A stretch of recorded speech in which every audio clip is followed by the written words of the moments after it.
सवाल यह है कि ख्वाजा आसिफ भी कह रहा है कि तालिबान दहशतगर्द हैं, और ये जो बैन जमात है जिसको बैन कर दिया गया ये भी कह रहे हैं कि दहशतगर्द जमात है तालिबान। ख्वाजा आसिफ कह रहे हैं कि हम इससे तंग हैं, हमारा नुकसान हो रहा है। पीटीएम वाली भी यही बात कर रहे हैं। और मुझे समझ ये नहीं आ रहा है कि अगर इनकी बात एक है, इनका मिशन एक है, इनका मतन एक है, तो फिर ये उनको गिरफ्तार क्यों कर रहे हैं।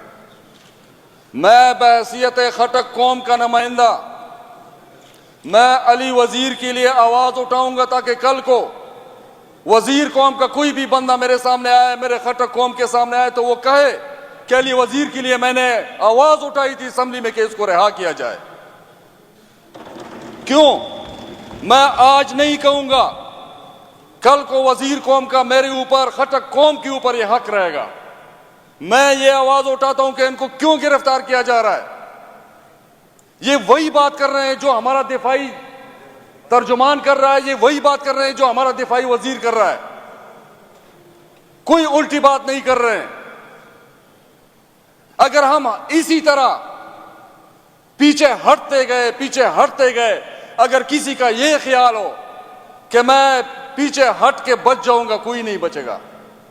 जिस दिन मौत आनी है, मौत आके रहेगी, और जिस दिन मौत नहीं है, आपकी रात कब्र में नहीं है, आपको कब्र में कोई नहीं उतार सकता। और मैं आईजी से ये पूछ रहा हूं, आईजी इस्लामाबाद से, कि कोई तरीका सीख लो बात करने का, प्रेस कॉन्फ्रेंस करने का।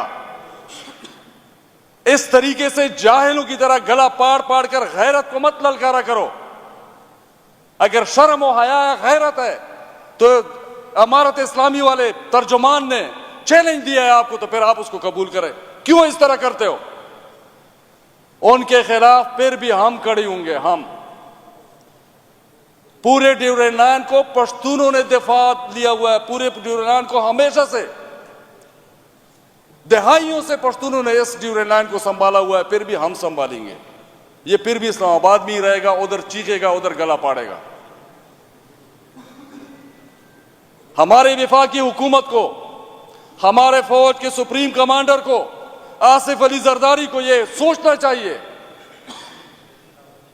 कि आईजी इस्लामाबाद और ये ख्वाजा आसिफ जैसे लोगों को काबू करे और उनको तमीज से कहे कि किसी कौम के बारे में,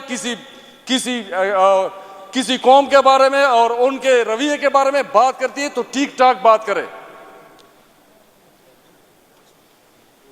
हमने कभी भी, जनाब स्पीकर, पश्तूनों ने पाकिस्तान की दिफा में कोई कसर नहीं उठाई। सबसे पहले सफ़े अव्वल के सिपाही रहे हैं और इंशाल्लाह फिर भी रहेंगे। परसों निसार बास कह रहा था कि ये जो ट्राइबल मर्ज एरिया है ये थर्ड क्लास सिटीजन है। मैं ऐसे इत्तेफाक नहीं करता। उनकी कोई क्लास ही नहीं रखी गई है। थर्ड क्लास हो फिर भी पाकिस्तान में शुमार होंगे। उनकी कोई क्लास ही नहीं है, कोई तमीज ही नहीं रखी गई है। जनाब स्पीकर, हम सबसे पहले अपनी तशख़्ख़ुस को कायम रखना चाहते हैं। अपना तशख़्ख़ुस को हम कायम करके और फिर हम पाकिस्तान में जब रहेंगे इज्जत के साथ, गैरत के साथ, फिर हमारे पास अमन आएगा जब हम एहसास करेंगे।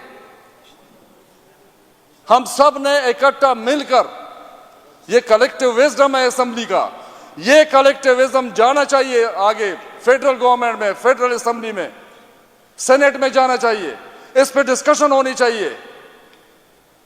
इस तरीके से नहीं कि आईजी इस्लामाबाद, कमिश्नर इस्लामाबाद के साथ बैठकर एक प्रेस कॉन्फ्रेंस करें और उस पर सब लोग फॉरेन पॉलिसी बना ले। क्या ये फॉरेन पॉलिसी है हमारी?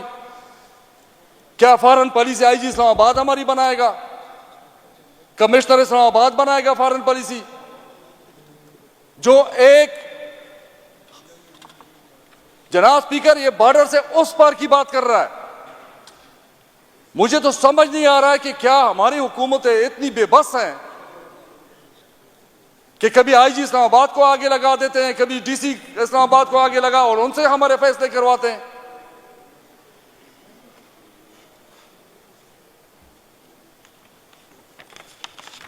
आप हैरान होंगे जनाब स्पीकर।